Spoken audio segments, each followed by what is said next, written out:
기모노가 소위 말하는 번식을 위한 옷이다, 혹은 성관계를 위한 옷이다. 오비라는 허리띠를 딱 풀면은 벗겨지면서 담요 같은 역할을 하고, 심지어는 가끔은 오비가 베개 같은 역할을 해서 뭔가 거기서 남녀의 성행위들이 이루어질 수 있는 거다. 그거를 익숙하게 용이하게 하기 위해서 그런 것들이 발달을 했다라는 얘기가 있습니다.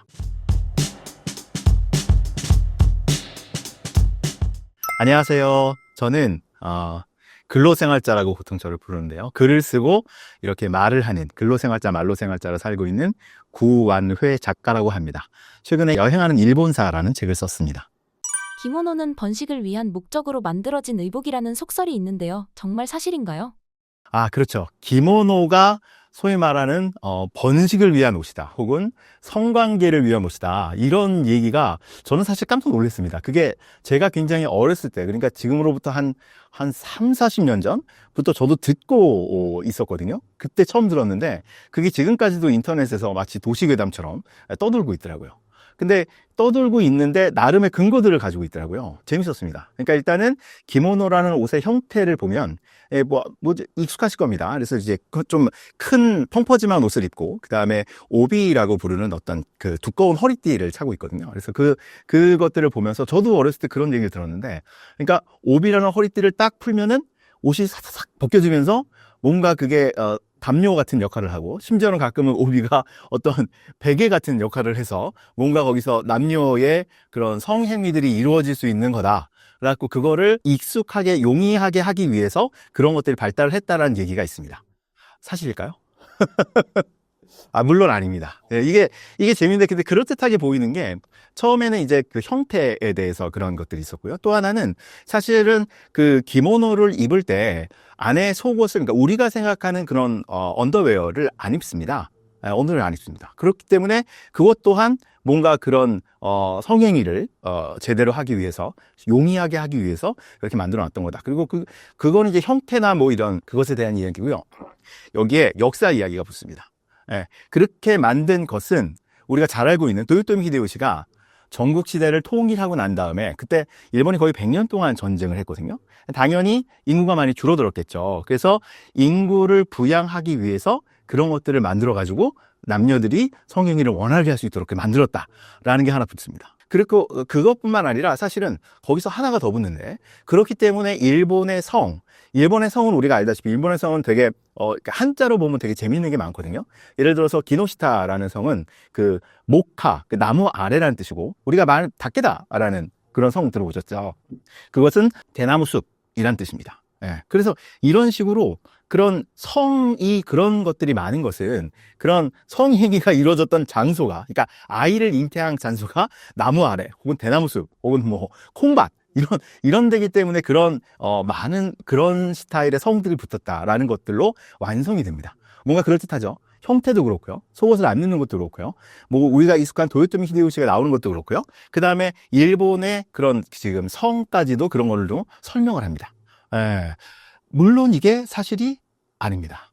사실이 아닙니다. 자, 첫 번째부터 풀어보면, 일단은 오비라는 긴 그런 허리띠가 된 것은 사실 도요토미 히데요시가 아니고, 그 이후에 에도 시대 때 오비라는 게 원래 되게 가늘었는데 그게 점점 더 두꺼워져서 장식적인 요소로 그게 정착을 합니다. 그리고 또 하나는 그거를 딱 풀면 이제 풀기도 좀 어렵고요. 그 매는 것도 되게 어렵거든요. 그래서 기모노 같은 경우에는 그게 입는 게 어렵기 때문에 사실 옆에서 도와주고 그런 사람들이 따로 있습니다. 여러분들 일본 여행 많이 가시면, 그런 우리나라에서도 지금 궁궐이나 이런 데서 사람들 한복 체험 같은 거 하잖아요. 근데 일본도 그런 궁궐이, 그러니까 일본의 성이나 아니면 이런 데 가면은, 그 절이나 이런 데 가면 일본의 기모노를 입을 수 있는 체험을 해주는데, 그거 혼자 못 입습니다. 더군다나 우리 한복 같은 경우는 개량 한복이나 뭐 이렇게 되면 혼자 쉽게 입잖아요. 근데 그걸 혼자 못 입습니다. 특히 이거를 오비를 벗긴다 그래갖고 이게 확 풀어지는 것도 아니고, 안에 단단한 매듭이 있고요. 매듭이 있고, 그 다음에 그 안에 원래는 일본이 속옷을 입지 않았는데, 그것은 그러니까 우리가 지금 흔히 생각하는 어떤 팬티 스타일, 이런 스타일의 속옷을 안 입었다 뿐이지, 기모노 안에는 속에 있는 그런 같은 스타일의 그런 옷들을 겹겹이 입었습니다. 그래가지고 우리가 지금 상상하고 있는 뭔가 상상을 해서 이렇게 탁 하면은 촥 풀리고 뭔가 이렇게 싹 그런 야시시한 분위기가 될 것 같은데, 전혀 그렇지가 않습니다. 그리고 또 한 가지, 도요토미 히데요시가 그런 명령을 내렸다는 것도 사실이 아닙니다. 근데 모든 가짜뉴스가 그렇듯이 이게 그 뭐라 그럴까 약간의 근거들이 있거든요. 어떤 근거가 있냐면 도요토미 히데요시가 전국을 통일하고서는 그런 유곽을 공식화시켰던 건 도요토미 히데요시가 맞습니다. 예, 유곽이라고 보통 공창이라고 부르죠. 국가에서 그런 어떤 성매매 업소를 관리하는 그런 것들은 도요토미 히데요시가 처음 한 게 맞습니다. 그리고 또 하나 일본에 왜 그런 다게다 같은 성들이 많느냐 그런 것들은 사실은 일본의 성이 급조된 것은 맞습니다. 일본은 전통적으로 그 백성들, 일본에 있는 인민들은 성이 없었어요. 일본은 보통 귀족들만 성이 있었습니다. 사실은 이건 우리나라도 마찬가지입니다. 우리나라도 옛날에는 저하고 고대 시대 때는 그 우리는 뭐 김해김씨 뭐 이런 성들이 있었다고 생각을 하는데 보통 사람들은 개똥이, 그다음에 무슨 아범, 언년이 이런 식으로 사실은 성이 없었습니다. 그 성을 우리는 이제 고려시대 이후에 일반 백성들도 이제 조선시대 되가면 일반 백성들도 이제 김서방, 이서방이 이제 되게 되는데 일본은 메이지 유신 이전까지 그런 성들을 가지고 있질 않았습니다. 그러다가 메이지 유신이 일어나면서 전 국민들에게 성을 갖도록 강제를 합니다. 그래서 성을 이제 만들어야 되거든요. 성을 만들어야 되니까 이 사람들이 뭐 이렇게 크게 생각 안 하고 이 동네를 보고 우리 집은 나무 아래 있구나. 우리 동네는 대나무 밭에 있구나. 이런 식으로 성씨를 만든 겁니다. 그 다음에 일본의 성씨가 좀 재미있는 게 우리는 성이 그렇게 많지 않잖아요. 그래서 우리는 뭐 기미박 같은 경우에 이제 전부 국민의 한 50% 이상이 기미박의 성을 갖는데 일본은 성씨만 해도 10만 개가 넘습니다. 일본의 성씨는 좀 특이합니다. 일본은 그렇게 굉장히 많은 가문 집단이 단 하나의 성을 쓰는 게 아니고 자기의 가족마다 성을 새로 씁니다. 그래갖고 우리 아버지가 다케다였는데 나는 이렇게 해서 내가 또 일가를 이루면 나는 다른 성을 씁니다. 그래서 일본에 그게 좀 어렵거든요. 그래서 비슷한 사람들이 성이 달라가지고 이런 식으로 일본에서 그렇게 다양한 성들이 지형지물을 이용한 다양한 성들이 나온 것은 메이지 유신 이후에 그것을 한꺼번에 강제하다 보니까 그런 것들이 생겨난 겁니다. 그래서 이 기모노라는 건 사실은 기모노는 그냥 우리의 한복 같은 거예요. 기모노라는 건 일본 말로 입는 것, 그러니까 옷이란 뜻이거든요. 그러니까 그 이전에도 그냥 사실 기모노 하면은 보통 사람들이 다 입는 옷이었습니다. 근데 기모노가 일본 전통 의상을 가리키게 된 것은 그러니까 일본도 개항을 하고 서양 문물들이 밀려오면서 양복들이 들어오면서 일본의 기모노가 이제 일본 옷을 가리키게 된 겁니다. 그건 우리도 마찬가지예요. 사실 뭐 우리도 한복이라고 안 했죠. 그냥 바지 저고리고 그냥 다 옷이라 그러면 다 당연히 그거였는데 서양의 양복들이 들어오면서 한복하면 우리가 전통적으로 입어왔던 옷을 가리키게 된 것처럼 사실은 일본도 기모노라는 것이 그냥 우리식으로 하면 한복이고 당연히 남자 여자가 입는 옷 통틀어 가지고 기모노라고 불렀습니다. 그래서 기모노가 종류가 다양해요. 근데 우리가 지금 보통 기모노라 그런 걸 화려한 옷은 요새는 이제 우리도 이제 보통 평상시에는 한복을 안 입고 행사 때 많이 입게 되는데 요즘 일본에서도 행사 때 입습니다. 그래서 보통 일본에서도 기모노 하면은 행사 때나 뭐 특별한 날, 결혼식이다 이럴 때 입는 것들을 기모노라고 부릅니다. 또 한 가지는 재밌는 거는 기모노는 엄청 비쌉니다. 우리도 고급 한복들은 되게 비싸잖아요. 근데 기모노는 기본적으로 조금 그게 수준이 올라가면 몇백만 원 수준이 되고 심지어는 몇천만 원짜리 되어 있습니다. 예.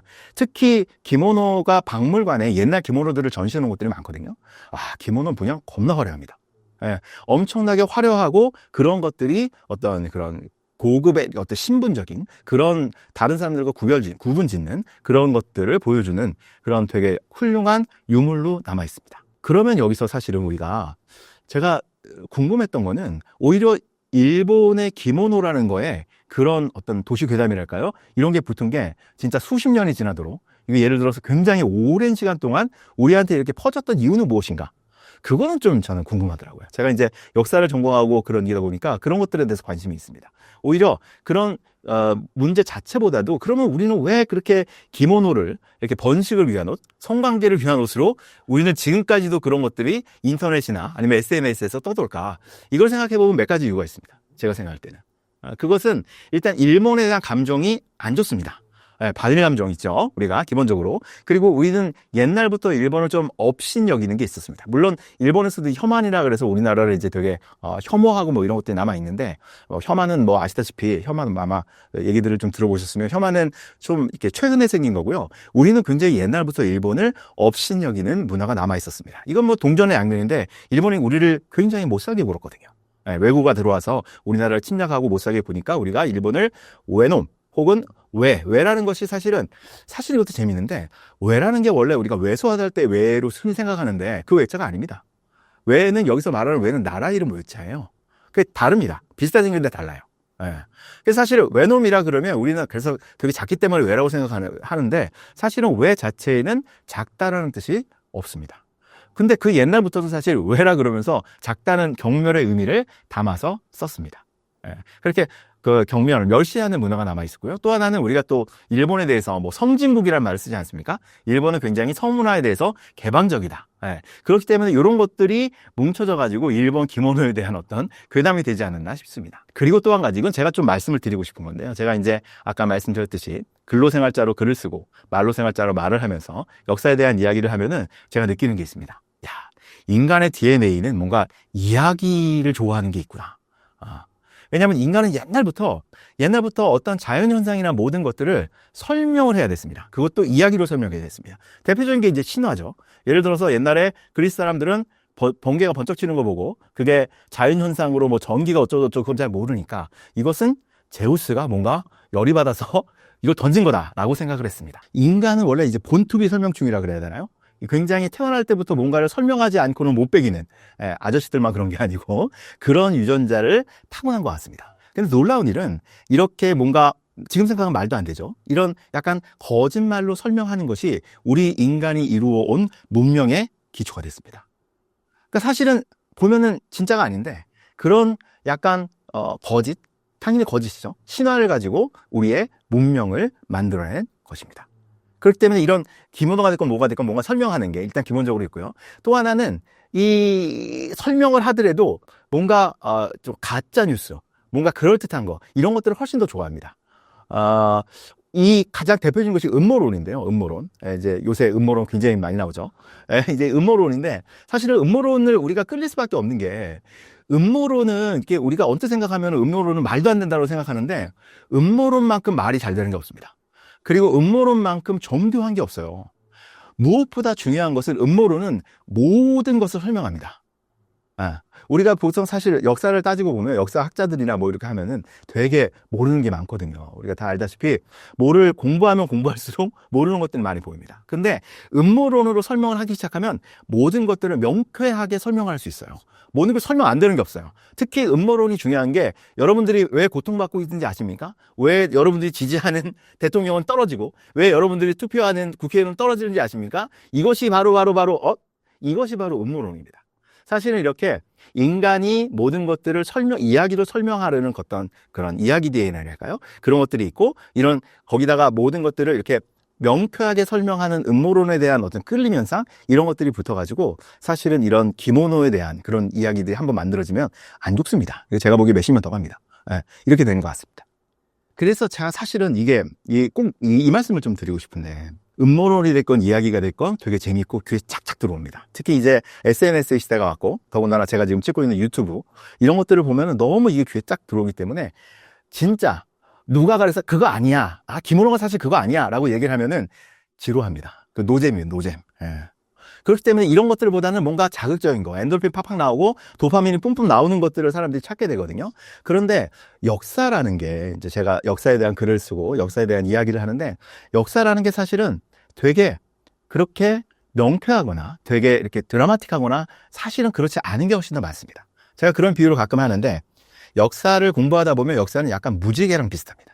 뭐냐면은 멀리서 보면 확실합니다. 무지개 빨주 노초 파란 뭐 딱 있지 라고 보이는데 가까이 가서 보잖아요. 그러면 이게 빨간색인지 파란색인지 경계가 되게 희미합니다. 그게 가까이 가가지고 디테일하게 그 시대를 따지고 들어가면 사실은 굉장히 알쏭달쏭하고 아리까리하고 모르는 것들이 많은 게 사실 역사입니다. 예를 들어서 그렇기 때문에 어떤 역사적 이야기들, 역사에 대한 서술들이 굉장히 드라마틱할수록 우와 이거는 진짜 소설보다도 역시 현실이 더 소설 같아 라고 그러거나 아니면 논리 구조가 굉장히 매끈할수록 이것은 이렇기 때문에 저렇게 되게 되는 거야. 이렇게 될수록 사실은 의심해봐야 됩니다. 더러 의심해봐야 됩니다. 예를 들어서 선주교 얘기는 다 아시죠? 선주교가 정몽주가 죽은 데잖아요. 정몽주가 이방원이 정몽 고려의 마지막 충신 정몽주를 선족교에서 솔태로 때려 죽여가지고 피가 튀어가지고 지금도 선주교 그 돌다리에는 피가 남아있다. 제가 사실은 개성을 못 가봤는데 개성 갔다 온 분들 얘기 들어보니까 그 안내원이 거기 진짜 가리킨 데입니다. 저깁니다 하면은 보면은 뭔가 불구스름한 그런 얼룩 같은 게 있답니다. 와 그래가지고 야 역시 충신의 피는 역시 천녀를 가는구나, 이천녀를 가는구나. 그런데 사실은 역사학자들이 생각하기에는 정몽주가 선주교에서 죽었는지가 확실치 않습니다. 예, 아마 안 죽었다는, 거기가 아니라는 게 확실합니다. 그게 더 훨씬 더 많은 역사학자들이 생각하고 있습니다. 사료의 기록에 보면은 선주교, 그러니까 정몽주가 집에 가는 길에 죽었거든요. 그러니까 어디선가 죽은 거 맞는데 거기서 반드시 죽었다는 그런 기록은 없습니다. 더군다나 거기에서 무슨 페인트, 안 지워지는 페인트도 아니고 그게 1000년이 넘도록, 1000년은 아니군요. 하여튼 수백, 800년이 되도록 그런 것들이 유지하고 있는 게 굉장히 어렵죠. 그리고 또한 매끈한 거는 아마 여러분들 옛날에 고대 노예제, 중세 봉건제 이런 말씀 들어보셨죠. 이게 보통 역사 발전 단계 5단계론이라 그러는데 옛날에 원시 공산제부터 고대 노예제를 거쳐서 중세 봉건제를 거쳐서 그다음에 근대 자본주의, 그다음 사회주의 뭐 이렇게 간다. 5단계설. 그러니까 역사라는 게 되게 딱딱딱 이렇게 발전을 하고 뭔가 수학 공식적으로 이렇게 되는데 이렇게 매끈한 것들은 의심해 봐야 됩니다. 그렇기 때문에 사실 이거는 어떻게 생각해 보면 우리가 인문학과 과학의 차이일 수도 있어요. 왜냐하면 과학이라는 거는 사실은 매끈할수록 좋거든요. 오컴의 면도날이라고 보통 그런 것들을 많이 말을 하는데 과학자들이 오컴의 면도날, 즉 어떤 현상을 설명할 때 그 이론은 면도날처럼 쫙 하는 것처럼 단순하고 명쾌할수록 좋다. 그게 좋은 이론이다라고 이야기를 합니다. 그리고 그 이론이 더 많은 것들을 포괄적으로 설명할수록 더 좋은 이론입니다. 예를 들어서 아인슈타인이 말년에 매달렸다는 통일장 이론. 즉, 이 양자역학과 예를 들어 상대성 이론을 다 아울러서 설명할 수 있는 그런 이론에 골몰했었고, 지금도 많은 그 물리학자들이 그걸 찾고 있다 그러는데, 그러니까 과학에서는, 물리학에서는 그런 어떤 이론이나 이야기들이 그런 자기의 서술이 명쾌하고 단순할수록, 그리고 그것이 많은 것들을 설명할수록 좋은 겁니다. 하지만 인문학, 대표적으로 역사학에서는 그것들이 명쾌하고 단순하거나 너무 많은 것들을 한꺼번에 잘 설명하거나 그러면 더러 의심을 해봐야 됩니다. 이것을 역사 리터러시라고 부를 수 있을 겁니다. 이거는 개전대에 있는 장지용 교수님이라고 훌륭하신 분이 그런 말씀을 주셨는데, 역사 리터러시, 즉 우리가 미디어 리터러시처럼 이것을 제대로 받아들이기 위해서는 역사에서도 어떤 역사적인 사실, 김원호도 그럴 수 있죠. 그런 것들을 봤을 때 이것이 너무 명쾌하고 너무 많은 것들을 매끄럽게 설명하면 더러 의심을 해봐야 됩니다. 그리고 더 찾아봐야 됩니다. 하여튼 여러분들이 김원호는 좀 재미있게 들으시고, 이거 들으시는 건 재미있게 들으시고 항상 마음속으로는 이럴수록 의심을 해봐야 되는구나, 내가 진짜 어디 가서 얘기할 때는 다시 한번 체크를 해야겠구나 라는 것들을 생각해 주셨으면 좋겠습니다. 김원호 하면 게이샤가 떠오르는데요. 일본의 게이샤는 어떤 직업인가요? 아마 요새 일본 여행 많이 가시니까 제가 이제 여행이랑 역사에 대해서 글을 쓰는데, 그 취재를 해보면 정말 일본 여행이 압도적입니다. 옛날부터 그랬습니다. 오사카가 제가 옛날부터 봤으니까 거의 한 20년 넘게 우리나라에서 그러니까 세계 여행으로 가는 도시 중에 압도적으로 1등이었습니다. 지금도 그렇습니다. 이렇게 많이 가보시면, 오사카 이제 가게 되면 이제 교토나 나라나 이런 데 같이 가는데, 가보시면 아마 보신 분들 있을 거예요. 기모노를 입고 다니는 분들은 많이 보는데, 그 중에서도 얼굴을 하얗게, 그리고 목덜미도 하얗게 칠하고 다니시는 분들 있죠. 그런 분들이 바로 게이샤라고 볼 수 있습니다. 게이샤. 게이샤는 우리나라 말로 게이샤는 기생에서 기생이랑 게이샤랑 같은 걸로 생각할 수가 있는데, 사실은 게이샤는 다른 한자가 다릅니다. 게이샤는 예자, 즉 예술인입니다. 예술인이라는 뜻입니다. 그러니까 당연히 게이샤는 원래 여자만 부르는 게 아니었습니다. 게이샤라 그러면 어떤 종합 예술인이랄까요? 그러니까 춤도 추고 노래도 하고 그다음에 여러 가지 악기도 다루고 이런 사람들, 예술인들을 게이샤라고 불렀고, 그 중에서도 여성분들은 게이코라고 불렀습니다. 지금도 대표적인 게 이제 교토에 있는 기온거리라고 있는데요. 그 기온거리에 가면 뭔가 해가 지를 어스름할 무렵 하얗게 분칠을 하시고, 눈에는 또 아이라인 찡하게 그리죠. 그다음에 입술을 하얗게 칠하신 그런 게이샤 분들이 그런 거리에 이제 출근을 하는 그런 것들을 볼 수가 있습니다. 게이샤는 사실은 지금도 일본에서 영업 중입니다. 게이샤는 지금 직업이 있고요. 당연히 지금은 이렇게 성매매나 이런 거랑 상관없이 그냥 불러가지고 여흥을 돋구고, 그 다음에 춤을 추고 노래를 해주고 이런 것들로 하게 됩니다. 보시면 아마 좀 웃기실 거예요. 그러니까 처음에는 진짜 우리는 처녀 귀신 같이 되게 좀 낯설죠. 근데 사실은 게이샤들이 이렇게 굉장히 하얗게 분칠을 한 이유가 있습니다. 분칠을 한 이유가 있어요. 이거를 오시로이라고 부르는데, 오시로이라는 거는 이제 백분, 이렇게 하얀 분을 칠하는 건데, 사실은 이게 옛날에 이게 처음에 된 게 생각해보면 충분히 납득이 가는 이유입니다. 뭐냐 하면은 이제 게이샤들이 손님이 부르면 이제 요칸이나 이런 데 가서 공연을 하잖아요. 근데 옛날에는 이제 그게 조명이 지금처럼 전기가 들어오는 게 아니니까 좋지 않지 않습니까? 그러면은 뭔가 이게 표정을 짓고 뭔가 여기서 뭔가 예술을 하고 뭔가 노래를 하고 춤을 추고 그럴 때 표정이나 이런 게 명확하게 보일 수 있도록 컨트라스트도 준 거죠. 하얗게 하고 까맣게 칠하고 그다음에 입술은 빨갛게 칠하고 이런 것들을 했다고 합니다. 예. 게이샤는 지금도 게이샤들이 지금 이렇게 수련을 받아갖고 있는데요. 일본은 또 장인문화 아닙니까? 게이샤가 되는 것도 굉장히 엄격한 수련을 거치게 됩니다. 예. 처음에는 시코미라 그래가지고 옛날에는 10대 초반에 들어갔대요. 그래가지고 처음에 들어가면은 이제 뭐 청소도 하고 빨래도 하고 이렇게 좀 허드렛 일을 하다가 이거를 이제 지나게 되면 마이코라 그래가지고 수련생이 됩니다. 수련생. 마이코가 되면 본격적으로 그런 춤, 노래 이런 여러 가지 것들 그런 예술적인 그런 기회들을 훈련을 받고 이게 보통 10년씩이나 걸렸답니다. 이렇게 훈련을 거쳐서 그다음 신급 심사를 딱 봐가지고 게이샤가 되는 거였습니다. 근데 물론 10년 동안 그거를 받을 때 다 그냥 그것만 수련만 받고 손님 접대나 이런 거 안 하는 건 아니었고요. 그거를 하면서 손님 접대를 합니다. 그래서 아마 기혼에서 보시는 분들은 마이코도 있고 게이코도 있습니다. 넷플릭스 많이 보시죠? 넷플릭스에 보면은 마이콘의 행복한 밥상이라는 시리즈물이 올라와 있습니다. 예, 그 마이코가 바로 그 마이코입니다. 근데 이게 시대물이 아니에요. 옛날에 있는 마이코 얘기가 아니고 요즘 마이코 얘기입니다. 예, 요즘 마이코 얘기인데 이게 뭐냐면은 고등학생 둘이서 여고생 둘이서 어디를 갔다가 그래서 그 게이샤 모습을 보고 뭔가 우리도 훌륭한 게이샤가 돼야겠다 해갖고 들어가가지고선 이런 수련 과정을 거쳐서 마이코가 돼서 수련을 하는 얘기인데 재밌는 거는 그 중에 한 친구는 예술적 재능이 없어서 거기서 이제 탈락을 하게 되는 거죠. 잘 못하게 되는 거죠. 그래가지고 그 친구가 마이코가 돼서 그런 예술적으로 게이샤가 되는 것 대신에 거기서 이제 요리를 하기 시작합니다. 요리를 하기 시작해갖고 그렇게 뭔가 행복한 밥상, 따뜻한 밥상을 차려주는 얘기가 바로 마이코의 행복한 밥상. 지금도 그것들이 유지가 됩니다. 그래서 게이샤랑 그다음에 또 유곽, 일본에서 전통적인 유곽이 있었거든요. 유곽에서 성매매를 하는 전문적인 그런 성매매 여성들은 사실 부르는 이름이 따로 유녀라고 부르는 이름이 따로 있었습니다. 유녀 중에서도 오이란이라고 부르는 사람들이 가장 고급한 사람들이었다는데 그분들은 그 성매매하는 비용 보통 화드라 그러죠. 엄청났답니다. 요즘 돈으로 뭐 수천만 원씩 했다는 그런 얘기들도 있던데 하여튼 그렇게 해서 일본의 게이샤는 지금까지도 전통이 약간 이어져 오고 있는, 물론 이제 성매매나 이런 것들은 아니지만 그런 것들이 좀 있고요. 물론 지금도 사실 그런 것들이 긍정적인 면만이 있는 건 아니라고 합니다. 제가 뭐 사실 거기에 대해서는 자세히 뭐 이렇게 경험해보고 그런 건 아니지만 지금도 사실 그런 어떤 여성 인권의 문제, 그런 여러 가지 문제들이 약간 겹쳐 있어서 사실은 그래서 제가 좋아하는 고레에다 감독의 욕을 많이 먹었습니다. 이걸 너무 따뜻하게, 그분이 되게 어떤 그런 굉장히 사람들을 따뜻한 시선으로 그리는 그런 감독이거든요. 그래서 했다고 비판도 받았다는데 하여튼 일본은 그런 것들이 있고, 그럼 여기서 또 궁금증이 들 수 있습니다. 그러면 일본의 게이샤랑 우리 기생이랑 그렇게 이름 자체가 다른 거였으면 우리 기생은 어떤 스타일이었나? 우리 기생은 좀 다릅니다. 일본은 이렇게 들어가가지고 뭔가 그걸 거쳐갖고 딱 나오는데 우리는 우리나라 조선시대 때나 고려시대 때의 기녀, 기생이라고 보통 부르는 사람들은 기본적으로 관청에 소속된 노비였습니다. 관기라고 보통 불렀죠. 관청에 소속된 기생. 노비였고요. 그래서 반노였습니다. 그래서 그분들은 뭐 행사 같은 게 있을 때 이제 춤을 추고 노래를 하고 악기를 다루고 뭐 이런 것들을 하면서도 사실은 거기에 보통 성접대도 사실 했다고 합니다. 우리 춘향전 아시죠? 춘향아, 엑세이스야, 수청을 들어라. 이때의 그 춘향이가 관기였다는 겁니다.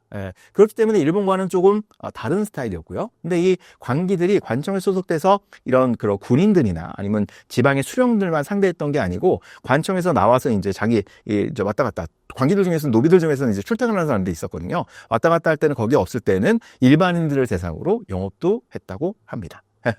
그런 식으로 우리나라 기생과 조선시대 기생, 고려시대의 기생과 일본의 게이샤는 좀 차이가 있습니다. 조선시대 때의 기생들이 많았죠. 그래서 사실 조선 기생들 이제 이야기들도 많고, 왜냐하면 우리나라 여성들이 대부분 자기 목소리를 잘 못 남기는데 그나마 기생들은 이제 시도 남기고 어떤 일화들도 남기고 그래서 기생들의 이야기들이 많이 나와 있습니다. 그 중에 뭐 우리가 아는 황진이 같은 분들도 있고, 그 재미있는 거는 그 기생들이 남긴 이야기, 혹이 특히 기생들이랑 같이 놀았던 조선 양반들 남성들이 그거에 나오는 그 남긴 이야기 중에 그런 어떤 기생들과의 로맨스 이런 것들이 많이 있거든요. 근데 사실은 그건 또 생각해 보면 기생들 입장에서는 어차피 자기는 직업이었고요. 직업적으로 손님들한테 잘 대해주지만 그 손님들이랑 그렇게 큰 로맨스가 그분들이 생각하는 것만큼의 로맨스가 아니었다라는 그런 이야기들이 있습니다. 예를 들면은 저희 신윤복이라는 그런 화가분 아시죠? 풍속화 많이 그려갖고 되게 좋은 그림들 많은데 그분이 그린 풍속화 중에 기방난동이라는 풍속화가 있습니다. 기방에서 이 양반 둘이서 상토 막 각 이렇게 풀어져가지고 저기 있고 막 서로 멱살잡이하고 싸우는 그림이 있거든요. 뭔가 이제 시비가 붙었나 보죠. 거기서 보면은 거기에 이제 그 기녀라고 할 수 있죠. 기녀라는 분은 딱 옆에서 장족 이따만한 이제 담배 딱 물고서 이놈들 뭐 하는지 보자 이래서 딱 진짜 옆에서 보고만 있거든요. 그런 스타일에 그러니까 어떤 기녀들이라는 것 기녀들이 그때 있었던 그런 처한 환경이나 그런 이야기들은 사실은 양반 남성들이 바라보는 관점이랑 좀 다른 관점일 수 있다라는 것도 생각할 수 있으면 더 재밌을 겁니다. 그러면 돈가스는 일식인가요? 양식인가요?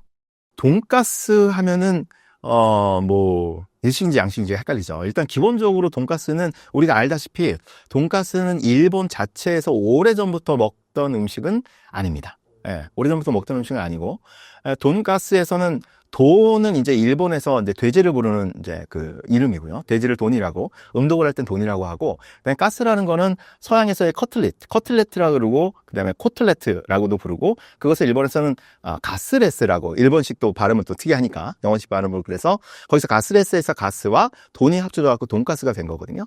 기본적으로는 서양에서 먹던 포크 커틀리트를 일본식으로 변형한 요리입니다. 근데 재밌는 거는 이게 그러면 일식이냐 양식이냐 아니면 일본화된 양식이냐 뭐 이렇게 다 이렇게 볼 수 있는데 그것보다 더 중요한 거는 돈가스라는 음식이 만들어지는 과정에 일본의 근대사가 오롯이 담겨 있습니다. 예, 되게 재밌습니다. 왜냐하면은 이 돈가스가 하루아침에 나온 음식이 아니거든요. 돈가스가 탄생하기까지는 되게 여러 가지의 단계들을 거칩니다. 일단 처음에는 돈가스가 탄생하려면 일단 고기를 먹어야겠죠. 근데 재밌는 거는 일본 사람들이 1000년 이상 육고기를 거의 안 먹었어. 육고기를 거의 안 먹었어요. 이게 되게 신기한데, 이거는 종교적인 이유도 있고, 그 다음에 사회적인 이유, 경제적인 이유도 있는데, 일단 기본적으로는 일본은 옛날부터 그때까지 기본적으로 신토도 신토지만 불교의 나라였거든요. 그래서 불교를 많이 믿었기 때문에 7세기인가요? 7세기에 벌써 일본의 덴무천황이라는 분이 육식 금지령을 냅니다. 육식 금지령. 그래가지고 소나 말, 돼지 이런 것들을 못 먹게 만들어요. 이거는 사실은 우리도 우금령이라 그래갖고 소를 못 먹게 하는 거는 여러 번 그거를 내리거든요. 여기에는 이제 종교적 이유도 있죠. 종교적 이유도 있고 이제 불교에서는 육식을 금하니까 정확하게는 육식을 금하는 거 아니고 석가모니는 뭐 자기가 안 모르는 데서 잡은 거를 먹으라 그랬다는데 하여튼 뭐 그래서 일단 육식을 좀 금하고 그다음에 또 하나는 우리도 마찬가지였지만 전통시대의 소라는 거는 굉장히 그 농경에서 중요한 것들이니까 그런 이유가 있어서 육식을 금했습니다. 육식을 금했는데 이거를 육식을 금해가지고 쭉 이게 전통이 이어져 온 겁니다. 사실은 재밌는 거는 우리도 고려시대까지만 해도 우리나라 조선시대는 소를 겁나 잘 먹었거든요. 그래서 소를 워낙에 잘해서 구워 먹기도 하고 뭐 해 먹기도 하고 되게 소를 알뜰하게 잘 먹었는데 대부분의 백성들이 불교를 믿었던 고려시대 때는 우리도 고기를 제대로 못 먹었답니다. 서웅이라는 사람이 그 송나라 사람이 와갖고 사신으로 와서 그거를 기록한 고려도경이라는 책에 보면은 야, 이 사람들이 고기를 잘 먹을 줄 몰라갖고 고기에서 냄새 난다 이런 흉이 써 있습니다. 그런데 딱 조선이 들어오면 우리가 고기를 잘 먹었는데 일본도 마찬가지로 메이지 유신 전까지는 고기를 거의 먹질 않았습니다. 그래서 메이지 유신 때 고기를 먹게 된 이유가 있습니다. 왜냐하면 메이지 유신이라는 건 결국 서양화했잖아요. 그래서 일본의 모든 체제 자체를 서양식으로 바꾸는 거였는데 이걸 바꾸기 위해서는 일단 서양을 보고 배워야 되지 않습니까? 그래갖고 대규모 사절단을 꾸려서 서양으로 파견을 합니다. 서양으로 파견하는데 그 이와쿠라 사절단이라고 메이지 유신의 주역이었던 이와쿠라 노무미랑 그다음에 우리도 잘 알고 있는 이토 히로부미 이런 사람들이 모여가지고 서양을 배우기 위해서 나갑니다. 나가는데 그냥 한두 달 다녀오는 게 아니고 거의 2년 동안 거기를 왔다 갔다 하면서 그걸 다 배웁니다. 그래가지고 서양의 제도와 그런 여러 가지 문화들 이런 것들을 전부 다 들여옵니다. 예를 들어서 뭐 법률은 독일식 법률을 들어오고 뭐 예를 들어서 육군도 독일식, 그다음에 해군은 영국식 이런 식으로 여러 그 제도들을 들여와가지고 그걸 다 바꿔가지고 우리가 드디어 흔히 말하는 타라입구 아시아를 탈출해서 구라파 유럽으로 들어가겠다는 것을 국가적 차원에서 하죠. 국가적으로 하면서 이제 딱 우리는 다 유럽을 바꿔야 하는데 이 사람들이 유럽에 처음 가서 굉장히 놀란 게 있었답니다. 뭐냐면은 유럽 사람들이 겁나 큽니다. 자기들보다 머리 하나는 더 큰 거예요. 우리가 보통 아까 잠깐 말씀드렸지만 외라는 게 작다는 뜻이 아니었다 그랬잖아요. 근데 사실은 일본 사람들이 전통적으로 기록에 따르면 작습니다. 제가 일본 취재를 가고 여행을 다니면서 놀랐던 것 중에 하나가 일본에 남아있는 성에 가면 일본의 그 성주가 입었던 그런 일본식 갑옷이 남아있거든요. 대부분 남아있습니다. 심지어 뭐 도쿠가와 이에야스가 입었던 갑옷 이런 것도 남아있으니까 남아있고 그다음에 그 옆으로 가면은 그거를 입어볼 수 있는 그런 체험할 수 있는 것도 있고 그런데 그걸 처음 봤을 때 진짜 놀랐습니다. 야, 무슨 초등학생 갑옷 같아요. 예, 그죠? 완전 초등학생 갑옷 같아가지고, 야, 이게 성주 아들인가? 이런 식이 있고, 이제 보통 우리들이 입는 걸 그보다 훨씬 더 큰 거를 이제 입을 수 있는데, 그 기록에 따르면 에도시대 때 평균 신장이 60이 안 됐다 그럽니다. 예. 근데 조선시대 때는 그보다 훨씬 컸거든요. 그래갖고 이제 구한말, 그러니까 조선 후기, 조선 말기에 우리나라를 찾은 외국 선교사들이, 와, 조선 사람들 참 키도 크고 잘생기고 이제 되게 좋은데, 이런 사람들이 조그만 애들한테 지배를 받는 게 이상하다고 그런 기록도 남겼다는데. 하여튼, 그 이와쿠라 사절단이 유럽을 쭉 돌아다니면서, 와, 이놈들 너무 크다. 그럼 우리가 아시아를 벗어나서 유럽이 되려면 우리도 키를 키워야 된다. 키를 키우려면 어떻게 해야 되지? 아, 먹는 걸 얘들처럼 먹어야겠구나. 그래가지고 들어온 게 육식과 유제품과 이런 것들이 들어와서 먹게 만듭니다. 근데 생각해보면 당연한데 사람들이 되게 보수적인데 새롭게 보는 거, 새롭게 듣는 거, 새롭게 뭐 옷을 입는 것도 사실 보수적인 게 가장 보수적인 건 입입니다. 처음 먹어보는 건 잘 먹질 않아요, 사람들이요. 왜냐면 그건 당연한 게 괜히 이상한 거 주워 먹었다가 탈나면 큰일 나거든요. 그러니까 인간이 기본적으로 처음 보는 것들은 이렇게 잘 쉽게 받아들이지 않게 지원하려는 곳이죠. 예.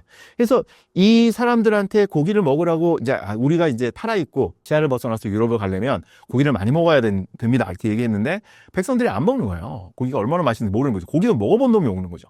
1000년 동안 안 먹어봤으니까 안 먹는 거죠. 그래서 억지로 고기를 먹이를 여러 가지 방법들을 강구합니다.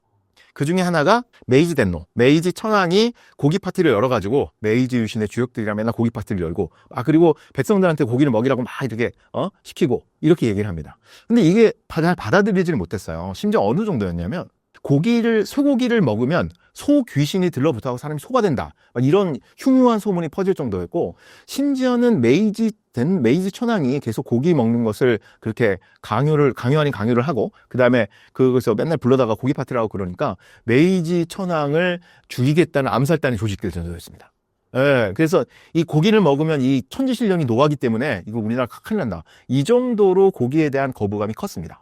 고기에 대한 거부감이 큰 것과 그거를 더 부추긴 건 뭐냐면은 고기를 어떻게 먹어야 될지 몰랐던 거죠. 아까 제가 그 고려시대에 말씀을 드렸는데 중국 사람이 와가지고 얘들은 고기 안 먹어봐가지고 고기가 냄새나고 별로다. 이렇기 때문에 고기를 제대로 먹는 방법을 몰랐어요. 그래서 일본 사람들이 그것을 고민하다 찾아낸 게 두 가지 방식입니다. 일본의 전통적인 요리법에 고기를 딱 넣은 거죠. 예를 들어서 처음에는 규나베, 그러니까 규라는 것은 소를 얘기하니까 소고기를 나베, 즉 전골로 끓여 먹었습니다. 워낙에 거기다 이제 그 야채 같은 거 넣고 옛날에도 이렇게 먹던 거를 거기다 고기를 넣고 먹기 시작했습니다. 또 하나는 덴푸라. 우리 옛날에는 덴푸라 하면은 막 오뎅 이러면서 오뎅 덴푸라 해야지 그런데 일본 말로 덴푸라는 건 튀김 요리입니다. 되게 고급 요리예요. 지금도 겁나 비쌉니다, 덴푸라. 덴푸라 이거 잘한 집 가면 진짜 비쌉니다. 하여튼 거기를 튀김옷을 입혀가지고 고기를 튀겨서 먹기 시작합니다. 그것이 바로 돈가스입니다.